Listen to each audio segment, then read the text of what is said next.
Pardon the interruption here. We are going to go to Speaker Johnson, who's now speaking from the dais.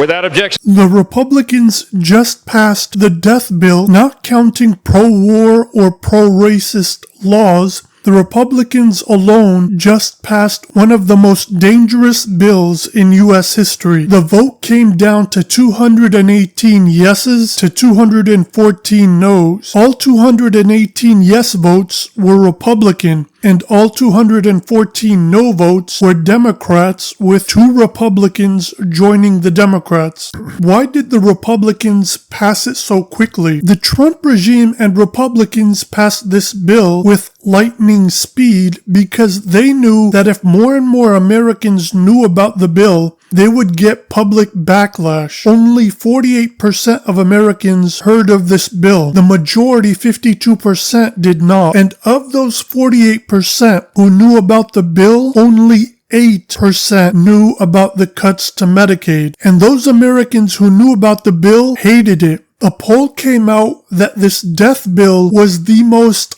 unpopular and hated bill, only ahead of the 2017 GOP healthcare bill that sought to repeal and do away with Obamacare. And Americans hated that Republican bill because Americans love Obamacare. Why? Because they benefit from it. Even Donald Trump, the demon who pushed for the bill heavily, didn't know how extreme and dangerous his own bill was. To prove his lack of care, though, he signed the bill anyway the following day. So why did Republicans pass this bill? The quote-unquote big beautiful bill, aka the big bullshit bill, aka the death bill. Republicans wanted to cut Medicaid and Medicare and SNAP benefits and make it more difficult to apply to Medicaid and Medicare and SNAP by adding malicious and draconian Republican bureaucracy, like more paperwork and more primitive work requirements to dissuade people from applying for these programs. They did this to siphon off trillions of dollars so that they can turn around and give those trillions of dollars from Medicaid/Medicare and SNAP cuts to the mega wealthy, billionaires and corporations through tax cuts. It's a wealth distribution from the bottom to the top. Republicans will tell the American people that they hate socialism and communism so long as it benefits the American people at large. But historically, they've always favored socialism when they or their families or their friends and their financially wealthy donors benefit. And this is one major example of that. Let's take a look at the bad in this bill, and there's a lot of bad things in this bill. Number 1, it's the largest cut to Medicaid in U.S. history.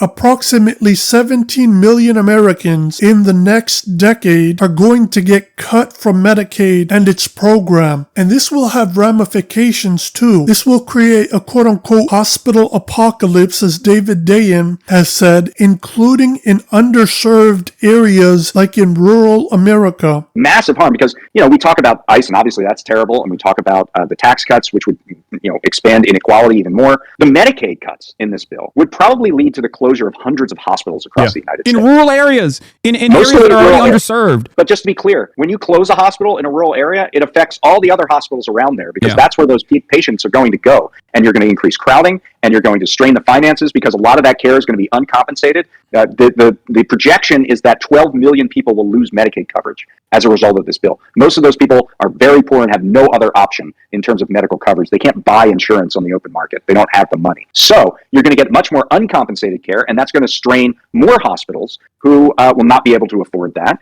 And this is I've been told that this is like a hospital apocalypse that you're going to see. And there are hospitals already closing, like in rural southwest Nebraska, which voted 87% for Donald Trump in this past election. It's hard to empathize with impoverished Americans who keep voting for not just Republican, but specifically for Republican candidates in local, state, and federal elections who vote for policies that make their lives worse. Look at the poorest states in America. They're almost all ran by by Republicans. More clinics and hospitals will close, and the few that remain open will suffer in quality of care due to overcrowding and lack of federal compensation, meaning these hospitals are not going to get compensated by the federal government, so the quality of care will decline dramatically. Add to that, this death bill adds more unnecessary work requirements and paperwork, aka malicious Republican bureaucracy, to get people to give up on applying. That's the entire goal of the Republicans, to get people to give up on applying for Medicaid, Medicare, and other programs that they desperately need. It also causes confusion because many Americans are already on Medicaid but don't even know they're on it because every state has a different name for it. Here is a list of the Medicaid programs from each state and the different names that they use. The elderly, the sick, these are going to be the people who are especially the most vulnerable to this. 50% of the elderly aged 75 or older are on Medicaid. 66% of elderly aged 85 or older are on Medicaid. 60% of all nursing home residents are on Medicaid. Trump is a liar. He lied about cutting Medicaid many times. Here's just one example. The spending bill that passed last night aims to cut $2 trillion. Right. Can you guarantee that Medicare, Medicaid, Social Security will not be touched? Yeah, I mean, I have said it so many times, you shouldn't be asking me that question. Okay? This will not be read my lips. It won't be read my lips anymore. We're not going to touch it. What makes this bill even worse is that this was tried not once, but twice before. 2 different U.S. states attempted this failed experiment of overwhelming people, including working Americans, with work requirements in order to receive Medicaid coverage. And in both of those states, it failed. In both Arkansas and Georgia, hundreds of thousands of Americans lost Medicaid coverage, and it did not increase work in any meaningful way. When the office of the governor of Georgia responded to their failed experiment results, his spokesperson said that the Georgia Medicaid program called, quote, Georgia Pathways to Coverage was, quote, never designed to maximize enrollment. What? What the fuck? Never designed to maximize enrollment. Brother, what's that? What's that, brother?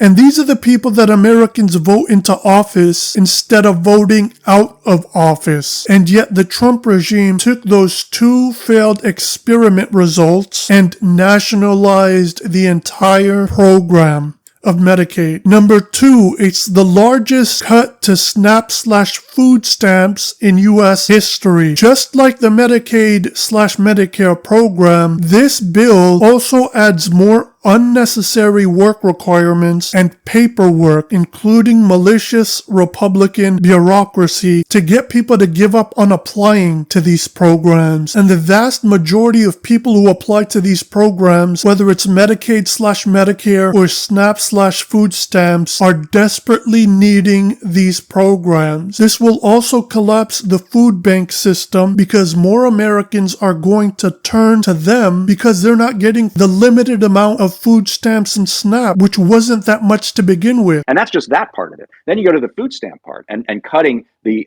budget of food stamps. And a lot of the ways that these cuts are done is through adding paperwork requirements to people who want to sign up. So there's this thing called work requirements, and that's in Medicaid and also in the food stamp part, the SNAP part, Supplemental Nutritional Assistance Program. It's basically a way to trip people up with paperwork. A lot of the people on Medicaid and on SNAP are working, but there will be consistent and insistent ways of saying, hey, you didn't fill the form in that you were supposed to every 6 months, and so now we're going to kick you off the program. It's just a way to trip people up with bureaucracy. And if you do that with the SNAP program, you're going to see food banks absolutely inundated because, where are people going to go if they don't get their benefits from the government? They're going to go to food pantries. They're going to go to food banks.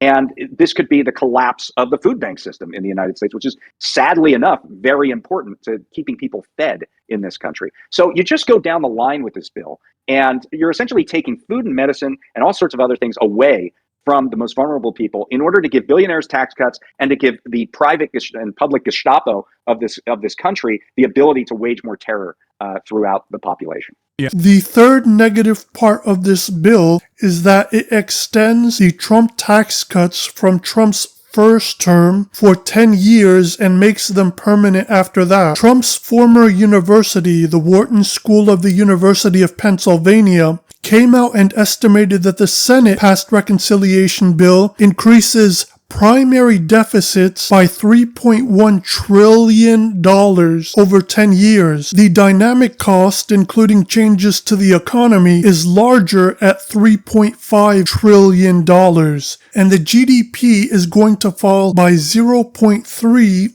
in 10 years and by 4.6 in 30 years. The fourth reason why this bill is terrible is that it adds $4.5 trillion to the national debt for 10 years. Would extend $4.5 trillion in tax cuts. The fifth reason why this bill is terrible is that it makes student loans far more expensive, hindering college and university education. The sixth reason why this bill is atrocious is because it undoes Biden's clean energy investments. What this means is it's going to greatly increase electricity rates for every American. Our electric bills are going up, and it's going to cause more rolling blackouts due to heightened demand. So not only are our electric bills going to go up, but we're also going to have more rolling blackouts. Number 7, the seventh abominable reason why this bill is garbage is because it massively increases the budget of ICE by 13 times to expand ICE operations for more kidnapping/abductions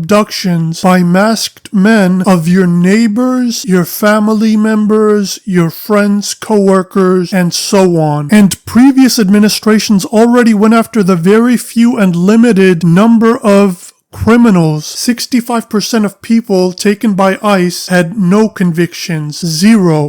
And of the remaining 35% who did have convictions, a whopping 93% had no violent convictions. And by the way, resisting ICE could be considered as a quote-unquote violent conviction. More people, including more American citizens, are going to be put into detention centers. Increasing the ICE budget is going to put more people, including American citizens like Palestinian protesters and anybody who speaks against the Trump regime, in detention centers. It also eliminates asylum for most people. This budget for ICE is so massive that ICE could literally be its own country, and if it were a separate country, it would have the third highest military budget in the world. And finally, reason number 8 why this bill is terrible is because it increases the US military budget and spending by $150 billion, reaching the $1 trillion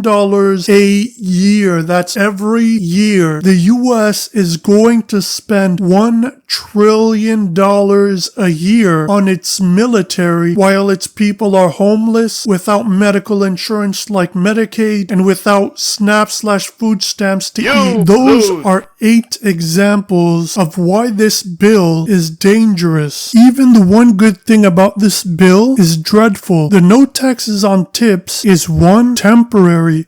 It's only like 4 years versus the permanent tax cuts for billionaires and corporations, which is going to last more than double that at 10 years, and then it's going to go into permanent status. And number 2, most people make so little in tips that they don't even itemize it in their taxes. Instead, they take the standard deduction. So most people receiving and working for tips are not going to benefit from this this anyway. So the summary of all of this is they are taking away your food and medicine, SNAP and Medicaid/Medicare from the American people to give billionaires and corporations tax cuts and to expand both the U.S. military budget and the ICE Gestapo. So who is to blame? Who's to blame for this bill passing? Republicans passed this bill in a process called, quote-unquote, the budget reconciliation.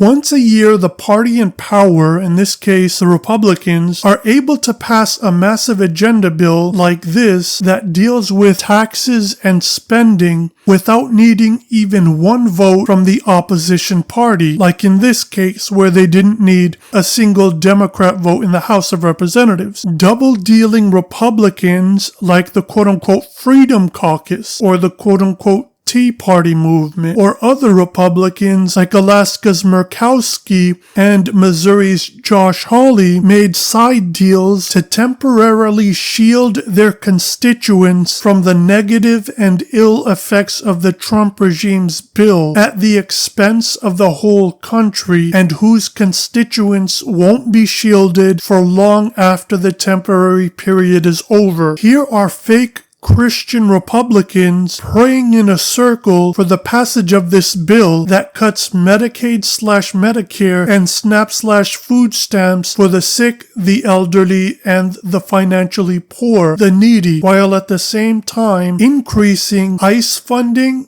and the U.S. military annual budget. Even the Freedom Caucus and the Tea Party nutjobs who acted like they cared about the deficit, the reckless spending in Washington, etc., ended up voting for this bill like the shills. Mike Johnson, after helping pass this bill, came out and vomited the same failed Reaganomics trickle-down, quote-unquote, a rising tide lifts all boats, failed economic garbage. Look, I think a lot of the estimations about what this legislation would do in a negative manner to communities in my state or any other are far overblown. I can tell you that this bill is going to be a great thing for everybody around the country, my constituents especially. What's good for Louisiana is good for America. We've got great tax policy here. I think they're going to feel this pretty quickly. Wages will rise. I think household income will go up. I think the job participation rate will increase dramatically. I think unemployment will be low. We're going to duplicate what we did in the first Trump administration. Remember, at the first 2 years, y'all have heard me say 1,000 times, it's objectively true. We had one of the greatest economies in the history of the world, and we're going to do that again, except this time much more comprehensively. We did tax cuts and regulatory reform,